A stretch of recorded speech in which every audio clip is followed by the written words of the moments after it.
Hi everybody, good afternoon, good evening, and good morning, wherever you are. Thank you very much for joining the Boardroom Club today to our AI Summit featuring executive from top tech companies revolutionizing the world as we speak. My name is Yossi Garmazi, and I'm joining also by a good friend of mine, Jason Wolf. And Jason, this is your first episode, so welcome aboard. Thank you very much, Yossi. It's an honor to be here.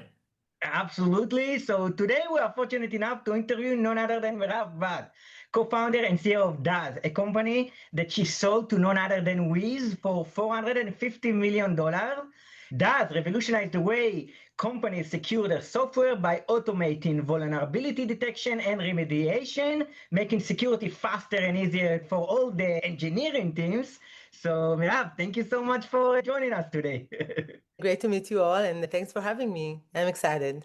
The pleasure is ours. So, Mirav, I wanted to start with a very interesting question about your background, because it seems that in your case, the circumstances were not ideal to succeed growing up in a religious family in the south of Israel and not in the center of Israel, and also being a woman in a male-dominated industry. But what do you think made you avoid all the distractions and the noise and be, at the end of the day, so successful? I mean, thanks for the compliments. To be honest, I've been asked a lot about my background, which is a bit different than probably most of the other founders, for a typical founder for cybersecurity companies. But when you think about circumstances for success, I just think that I'm not sure that people that are born with the right circumstances, because I think that you get some cards, right, when you're born. You have your talents and you have, okay, the starting point, right, and the personality that you have. But that doesn't define you. What defines you is what you do with that, right?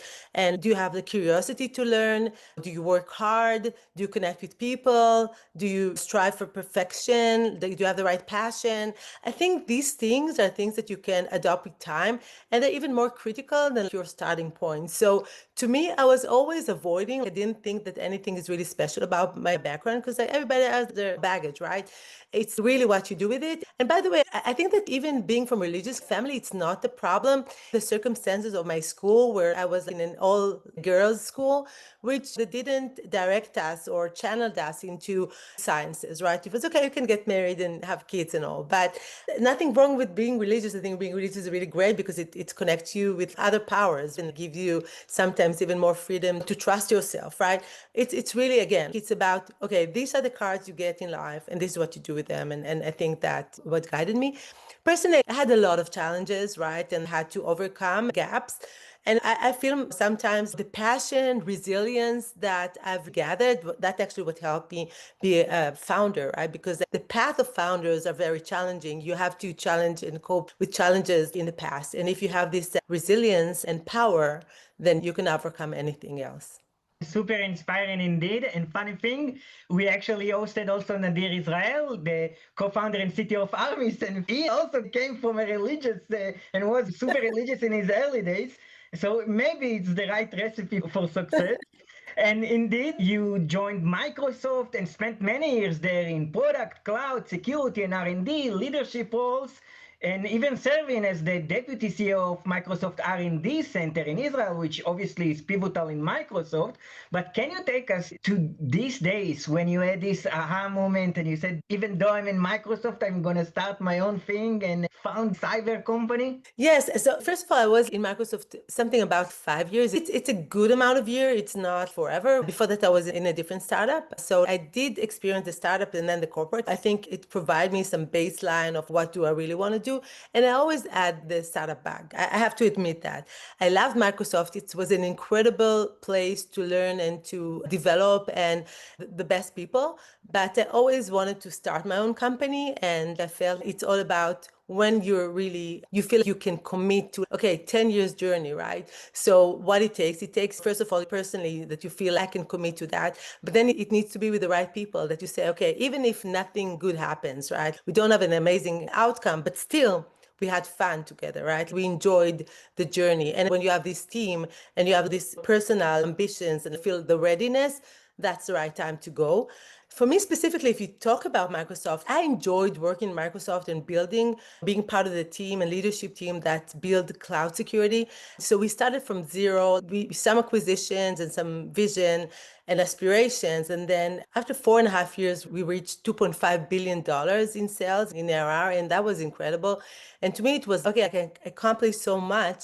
I'm not excited now about taking to 10 billion, whatever, right? I want to start something else. So that was the combination of things. And it turns out that Microsoft is a great platform for entrepreneurs. I mean, besides you, obviously Wiz, and we just hosted Legion Security founder and CEO. It seems like a great place to be. So you co-founded Dazz in 2021, and under 3 years, you scaled it, raised over $100 million, and even exited through acquisition by Wiz for $450 million, which is amazing. But can you take us back and share with us what were the critical decisions or bets that you made early on in the journey of Dazz that turned out to matter the most? For sure, but just you touched about Microsoft as an incredible place to learn, and like there are so many good founders out of that. Obviously, some of them came with acquisitions, but if I can mention the Wiz team that I worked with and part of the development of the cloud security business, I think we've learned a lot from Microsoft, from the culture and from the ability to build for scale and the ability to think about enterprise readiness and what it means and how to build go-to-market and how to work with tier one customers. It's a great ingredient, right? And even thinking high aspiration that you could actually take a product. When you're a young startup, typically you're thinking about, I can get to $1 million, $10 million, that's a lot of money, right? But when you're in Microsoft and you think about billions, now you know that you can reach billions. And I think that that's kind of what created, I would say, a stream of very successful founders. We can say thank you to Barcha, Scott Guthrie, Satya Nadella for the opportunity to work at Microsoft. And then you asked about early decisions, right? I would say the most important decision when you start a company and the most critical one is the team. You can change everything else. The team is very, very hard to change, definitely not the founding team. And I'm not saying only about the couple of founders that you go with, it's also the first employees that you hire, right? They create the culture. And the culture is not created just by the founders, it's created by the first team that actually becomes leaders and lead their own aspects of the business. And even after they're gone, the culture that they had stays in the company. So that's really, really important key decisions about who you hire and what's the culture that you want to have in the company. And for us also, I think the bet that we made on actionable security, remediation versus detection was really, really fresh at that time. Because in the past, if you think about how you can use startup, we're typically thinking about a risk that they want to mitigate, the risk they want to detect and the visibility they want to give. So it's a lot about, okay, detecting if it's IoT, if it's a cloud, if it's data, right? Giving you the visibility about this area. But what we thought about is more about the operation. We already understand security pretty well. So if you just go and ask the security teams what they suffer, what's the main pain? The main pain was more operationalizing security and actioning it. And that was a big problem, but I think that was an amazing bet because I think it was actually a beginning of a new wave of security products that are not only detecting, but also fixing. And if you think about the health of an organization from security perspective, you need to fix the things. Finding is not enough. You have to action it. And I'm very excited that this is the path that we took. What you said resonates with me because we also hosted a few months back Guy Tejtanovic from Czech, and he said that the most important thing is the founding team, and the idea is sort of a commodity because once you have a great founding team, you're good to go. And Merav, I want now to ask you about an advice for entrepreneurs in the cyber world, or maybe even not in the cyber world. When you do have a product, sometimes even MVP, right, at the beginning of the way, when is the right time to start and deploy it and gather customers' feedback? Do you wait for near perfection or launch early and just improve it along the way? So my entire perspective about working with customers and product, and by the way, before starting the company, I was more on the product side of things, right? I don't believe you can build a product by sitting in your, I don't know, if it's a garage or the most, I would say, a beautiful office and just imagine how the customer looks and what the pains and how the product should work. You have to work together. So I believe in meeting the market really fast, right? And working in design partnership and in a very open way. Set expectations about what you have and what you're going to build and just focus on execution. So if you're open about, okay, this is a problem we want to solve with you because we understand that it's a key problem. And by the way, this is what we're working on, a set of other customers. Then you identify the problem together, but you execute really quickly. I think that that's the best way to go because customers do have patience, right, for the right product to come if you're executing. If you just have the vision and it takes you too long to execute, yeah, they will not partner with you because they cannot spend so much time. You need to take a very little amount of time from them and execute fast, but to always communicate with them. And if you do it well, I think that's the best recipe to build the best products, because if you don't know what you're building, you need to work with the customers. Now, if you're taking a product that was existing in the past and just in a way improving it a little bit, maybe you don't need to work that closely with customers. But if, as we did, it's a new space, a new domain of remediation, you need to understand what's the process so you can help them with the process, right? So partnership is key to me, and the trust with customers that they can even be patient when you're not doing as well and fixing yourself, but they have the patience and they have the motivation to work with you because they trust you to solve the problem. I agree, because at the end, when you engage with clients, they sort of know from the get-go that, okay, you're at the beginning of the way, the product is not perfect as it will be in, let's say, in couple of quarters or even in a year. And it's a great segue for my next question, because you mentioned Dazz and how you started to revolutionize all the remediation part of the equation. So a key thesis of Dazz was addressing not just detection of security issues, but the remediation part as well. But how did you validate early on that customers would pay for remediation rather than just visibility? I must say that the ideation phase of the company, we spent a lot of time there. It wasn't, oh yeah, I have an idea, let's jump and build. No, I think we met with more than 100 CISOs in that time, and sometimes even more than once with the same CISO. Some CISOs were very thoughtful and very understanding of the space, so we wanted to meet with them more than one time and really question, okay, trying to really understand where's the pain, who owns the pain, right? How much are they spending on the pain, on time and other products, whatever, right? And then even asking the question, if you solve the problem, would you pay and how much?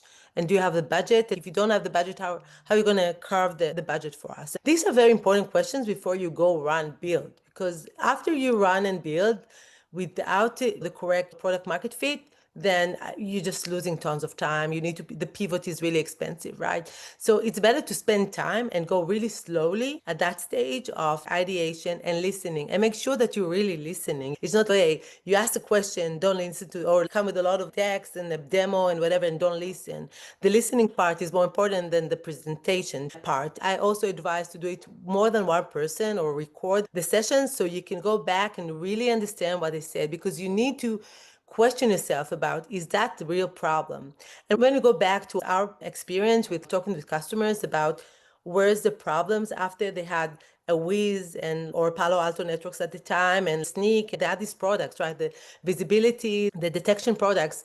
What's the next problem? They all said, we don't need another detection tool. We need to do something with all this data, because they put these products and then it leads to a Christmas tree. So many issues. What are they going to do with it? Who owns them? How are they going to fix them? So that was the next level problem. And we really decided to focus on that, because that was a pain we kept hearing. And we also had the teams that had to work on them. And it was the security teams and the engineering teams. And yes, they had the budget. So it was easy to make the decision and go after that one. I'm not saying it was all flawless, right? Because you need to always tune the problem, the features that you're building, right? To make sure that you're building the right thing. But it was after really hearing that there's a pain, a real pain, somebody's not sleeping at night. And then there came the log4shell, right, issue. And this vulnerability, this incident, right, worldwide incident, helped customers understand that you need to identify where you have log4shell, but then you need to fix fast, because you're exposed. And this is where it nailed the decision for us to go after this problem. That's for sure. And it seems that it worked out just well also for Wiz, because since Wiz acquired you, suddenly it's not only the Wiz Cloud, it's also Wiz Defend and Wiz Code. And Yinon was very bullish about all this revolution when we hosted him. It's definitely very interesting to see how, even with the Google pending acquisition, where it's going to be. And I have one last question, Merav, before I pass the mic to Jason. From a founder standpoint, do you feel the need to keep proving yourself after the acquisition to sort of justify the price? How was the mindset after you already sold the company? Because you did the majority of the way, already successful, but is there still milestone that for you personally to prove yourself? Always. I mean, this is part of our nature, not only me. I think everybody at Dazz, once the acquisition took place, we wanted to make sure, even for our customers, right, that trusted us, that we find a very good home for our product, and that together the 1+1 = 5, right? We rebuild the product on top of the Wiz platform, which was really important because then it's a seamless experience for customers. And by now, I think we had the private preview and then the public preview. In the public preview, we already have many, many hundreds of customers already working with the Wiz UVM, which is the name of the Dazz product.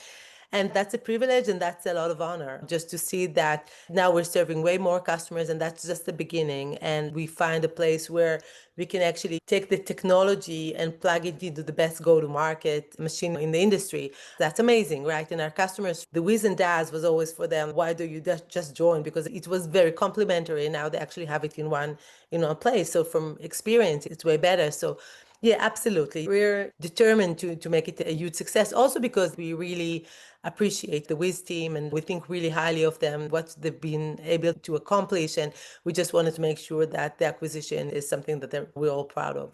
Absolutely, and I can tell you that I attended the last RSA conference and I saw the Zizotopia, but I was super disappointed that I didn't win the Monopoly. And next time. They're always the next day RSA. I know. There was even a sneakers of all the lottery things. So Merav, thank you so much. It's been a pleasure. To take care of you on that one. We'll see.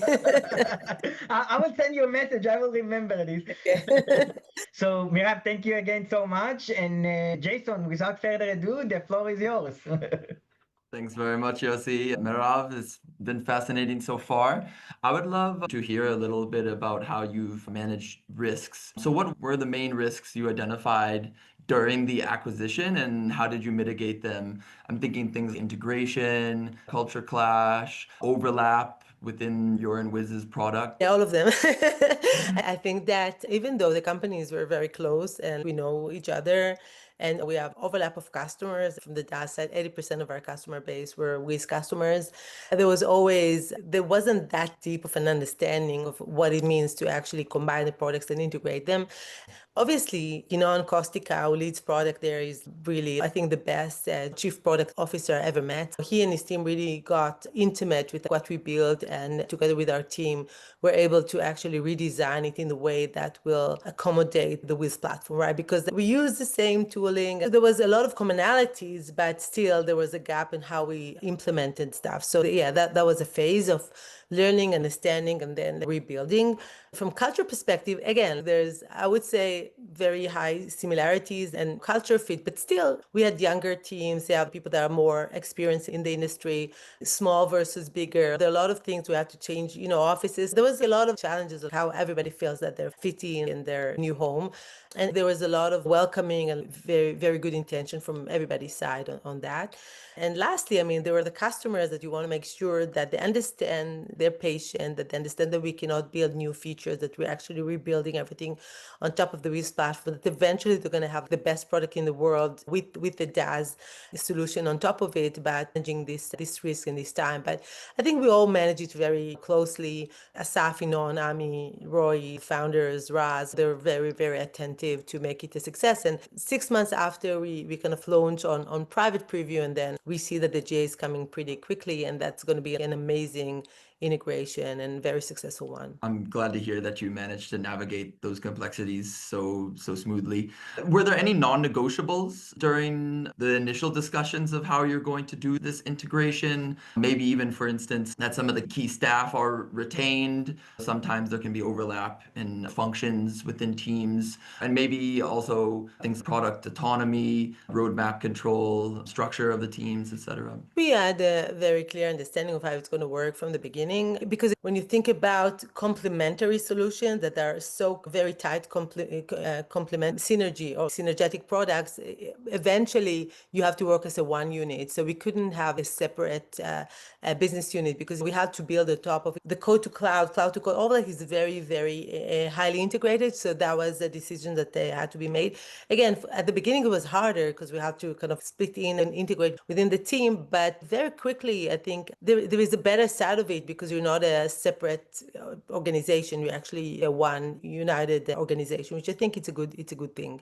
Even the offices were so close. People know each other from even Microsoft or the military. So it's not that dramatic. But I think it was the right decision from the product perspective. What other negotiable, non-negotiable, we all agreed that we want to keep the customers highly happy, right? So we're going to always prioritize the customer, make sure that the transition into the Wiz UVM or Wiz code is very smooth and everybody's really focused on that. So it was once the customer and the product are fitting in and the people feel like that's a new home, I think that's a good acquisition. It's always, by the way, it's always very hard. Always you need to give and take from the founder perspective. It's hard to get acquired because you need to make the decision. You're used to making the decisions and to run the place independently, and now you're not. But that's life, and I mean, that's a good outcome, and that's how a good outcome looks like. Just to follow up on that, I mean, how were those discussions? If you could touch on it briefly, I mean, were there certain aspects of your lifestyle or your role that you really wanted to protect? Specifically, we're three founders, and I think that the ego was really on the side. It wasn't about us. It was more about the customers, the product, and our employees to make sure that we find the optimal solution for all of that. So it wasn't about optimizing my role. It was never even discussed.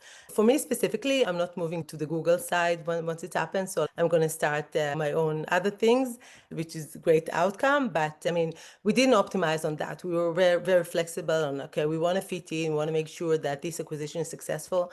It wasn't about us. I think that when the founders are putting themselves first, it really creates a lot of obstacles then on how to do the right things for the integration.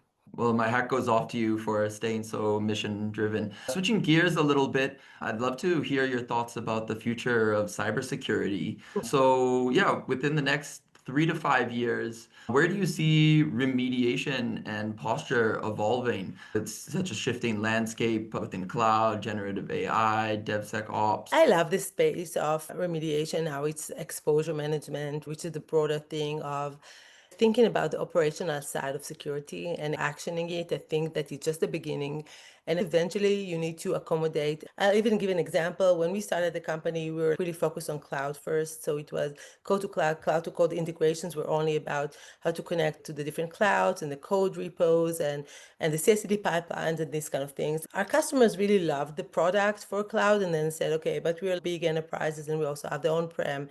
In the beginning, I was really, really pushing back because I didn't want to defocus. But then at some point, we really understood that it's not that much of a lift and it makes a lot of sense to think about any type of risk, any type of exposure. And then we took the leap. And once we did that, we actually started to really, really go to rise up. Deal sizes, customers were really happy with, okay, they have everything in one solution. They don't need to have tools for on-prem, tools for cloud, for code, for whatever. It's just one place. That's the vision. Eventually, exposure management is going to manage any risk. And the best products are the ones that will always, with new risks and with old risks, right? To make sure that everything is managed from one place. For the engineers and for the SecOps and for the DevOps and whatever, it needs to be in one place. And that's the vision. That was the vision, by the way, of my co-founder, Tomer, from day one. He's an expert in the space. It's his second time that he's starting a company. He was the head of Microsoft Security Response Center. So he really understands the pain of operationalizing security. And I think that this vision with the Wiz acquisition even comes faster to life, and that's amazing. So I think it's just the beginning. You need to add AI. AI is a big risk, right? That you need to understand how it works and how to mitigate that and how to remediate issues in the platform. So yeah, it's just going to grow. I love the space. I'm personally also making some angel investments in new startups, so I see everything. I'm meeting a lot of teams and I'm also supporting a lot of teams. I was even engaged with the AIM Security, which was acquired by Cato Networks. That was one of the first, the best cybersecurity companies for AI. And now I'm also working with Irregular, which is, I think, an incredible cybersecurity company focused on AI. Actually works with the OpenAI and all the labs and in really thinking about how to secure the models, right? So I think there's so many aspects of how to think about the future. Cybersecurity is going to grow this market. Even if you think just about cloud security, there's still so much room to grow because cloud is only covering 15% of the resources, right? So even just cloud security can grow, and then on top of that, AI. So obviously, that's a lot of work and a lot of innovation for everybody. I personally think that in order to do AI security really well, you need to better understand AI and the movement there, and it runs really fast. So that's something that I'm also looking closely. But yes, I think that there's tons of opportunity for growth and aspects of how to defend better and protect better using AI, right? And also, obviously, the adversaries using AI can become more sophisticated and can run attacks at scale. But I think that we have even more power by having way more data, right, eventually. So yeah, there's room for growth. It's going to be exciting next 5 years for sure. And it seems like these tools, as you point out, they're really allowing the black hackers to get much better. The white hackers, there's a lot more opportunity. And I'm curious in that respect, how much is AI real value that's going to be driven and captured by this market? And how much of it is just hype or buzz, in your opinion? I can say that in the last few months, some of my investment, I do security and AI, just not just AI security. So I'm really trying to better understand the AI market and be part of the scene. So, some of the best VCs and some of the emerging companies in the space. I think that AI is real. I'm not talking about the valuation of the companies and all the craziness that runs there, but there's a true innovation in many aspects of generative AI, and then the world models, and things are running really, really quickly and fast. So it might be a little bubbled, but still there's a lot of real and true in there. It's going to impact our lives. So it's going to impact our lives in the bigger way of AI, but also in AI security and security using AI. This space is going to still grow. I don't think that they're always real and non-real. Like, it could be hyped, but there's a lot of truth there. I think that the adversaries are definitely using more and more, even with phishing attacks, simple attacks that they can use at scale, and they get more sophisticated. And we need to think about that. We cannot ignore this wave. You cannot ignore cloud in the past, or the mobile industry, or the digital revolution, right? This is coming. Absolutely. And we're glad to have people like you on our side so we can stay productive and keep adding real value. I would say one thing about that. When I meet with all these teams that are running, kind of motivated to do a lot of innovation around I think the risks are not just cybersecurity. It's a lot of real and fake, and it's about trust. And I think everybody needs to be really, really responsible with what they're building. That this is something that we all need to be really aware. And I know that some of your audiences are university people and researchers. Maybe responsibility is really important because we want to protect our world and we want to do the right things. And again, it's not just about adversary. It's sometimes about building the wrong things. And we need to make sure that we secure our future as human beings and humanity in the world, right? There's risk there that I can see, but also great opportunity as every innovation. It's super important to ensure this cybersecurity for all of the dreams that we still need to fulfill. Switching gears one last time, we'd love to move more to some personal stuff if that's all right, Merav. So, is there a particular person who's served as a mentor that's been very influential in your life you'd love to shout out? So I would say there are many. I don't just believe in one mentor, and I think that in every stage in my career, I had people that I consulted with, and they helped me, and gave me more confidence to take another risk. I definitely need to thank my family, my co-founders, Tomer and Yuval, that were incredible in supporting me in hard times, right? And always say that they trust me in whatever I decide, and they're with me. I would say that's way more than just having some level of support. Obviously, my investors like Ashim Chandna, Gili Ranan, Steve Ward, who now have a new fund, and even founders that were a bit more advanced than me, even including Asaf Rappaport that eventually acquired us, but he was close with the company, and some other founders that I've consulted with. I just advise whoever wants to start any venture to consult with people, and not one person. It depends on what's the challenge, what's the problem. And definitely, I think that I have a lot of people that own my success to supporting me and helping me and giving me the right advice. That's wonderful. About alternative paths in life to run that counterfactual, if you weren't in the cyber world, what do you think you'd be doing instead? Any other I think profession? I think that I'll be doing a lot of things. I'm a very curious person, so I love doing a lot of things. I love education, maybe even higher education. I wish I could have been a painter or something like that. I just don't have the talent. But I just think that even with my career, I was trying to just go after my passion and do things that I enjoy and love. And that's the advice. I just love what I do.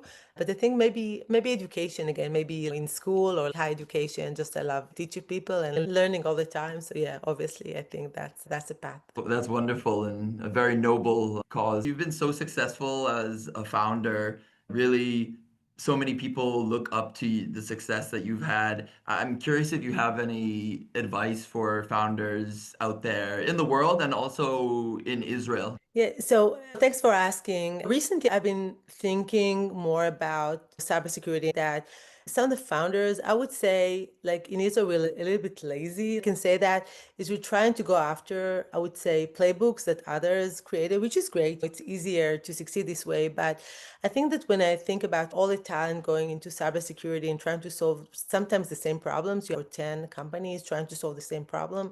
I think it's squeezing into each other, and actually there's less opportunities for each. I would encourage founders to go after aspects and spaces which are more challenging for them, a little bit outside of the box for them, and think about evolving areas and growing areas, AI in general, and if it's generative AI or world models and the physical world, and just think about, okay, where they can actually contribute more of their talent and not go just after what's easy and quick. I encourage, obviously, founders to go after cybersecurity problems which are important, but it cannot be that everybody's kind of going as a herd into the same thing.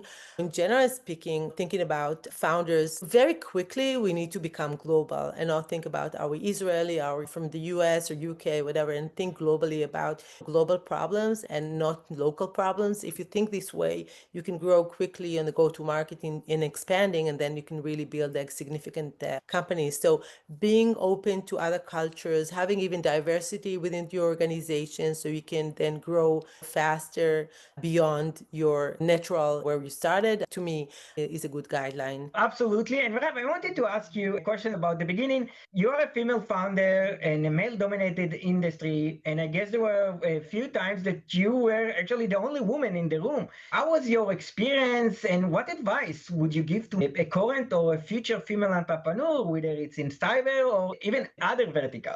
At the beginning, because there are not so many women founders in cybersecurity, and I definitely encourage more women to become founders and executives and take the lead. So yeah, it was sometimes awkward that people didn't, maybe understood that I was the CEO in the room, which was a little bit awkward. Or like when I presented myself and they were like, okay, wow, like a woman founder, sometimes even, like responded to it.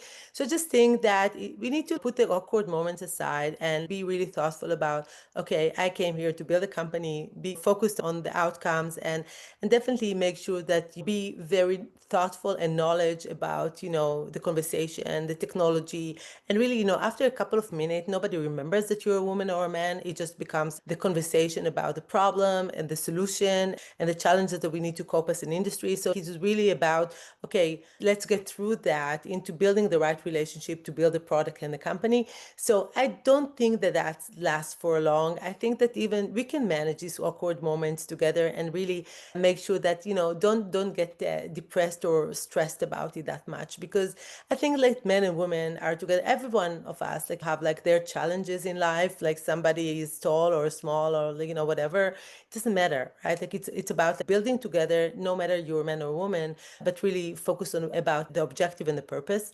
If I think about advice to women is get the right support, If you need to spend money on support it and make it easy for you so you don't need to spend time on the wrong things in life, to make it easy because it's challenging. But I really encourage more and more women to experience how amazing it is to actually recruit an amazing team and build a great company and build the right product. And that's very rewarding. At the end of the day, you work hard, like no matter if you're a founder or not, right? But becoming founders or becoming executive in a company and having a place at the table that makes the decisions, that build the culture, that builds the product, that builds the future of the company, that's an amazing and really an experience that I wish more women would have, and that make these awkward moments so rare, because it will just going to be the majority of us, right? Like it's going to be like half men, half women in a company, like as executives. That's a normal. This is where we should strive and look up to. I agree. And I also noticed that pretty recently you participated in the Acariot event. So it's nice that you actually not only talk about things and